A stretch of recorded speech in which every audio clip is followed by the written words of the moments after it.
May Day కులమతాలను రెచ్చగొట్టి వాటిని అడ్డం పెట్టుకుని ఓట్లు దండుకునే దొంగ నాయకులకేం తెలుసు నిరంతర శ్రామికుల గొప్పతనం. దేవుడు దయ్యాల పేరు చెప్పి ప్రజలని భక్తి ముసుగులో భయభ్రాంతులతో ఉంచుతూ ఎలాంటి శ్రమ చేయకుండా దోచుకు తినే సోమరిపోతులకు ఏం తెలుసు కార్మికుల కర్షకుల గొప్పతనం. నేడు ప్రపంచ దేశాలు పురోగభివృద్ధి సాధిస్తున్నాయంటే, ప్రగతి పథంలో నడుస్తున్నాయంటే శ్రామికుల శ్రమ ఫలితమే. రెక్కలు ముక్కలు చేసుకొని తమ రక్తాన్ని చెమటగా మార్చే శ్రామికులంతా కలిసి అహర్నిశలు శ్రమిస్తుంటే కొందరు మాత్రం కోట్లకు పడగలెత్తుతున్నారు.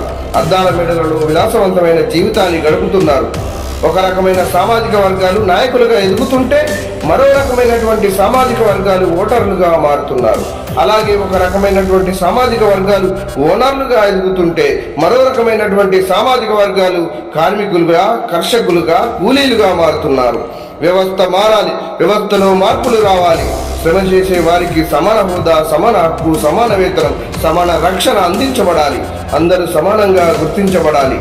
శ్రమశక్తే ప్రపంచ మనుగడకు మూలాధారం. రచన మీ బొమ్మెన రాజ్ కుమార్.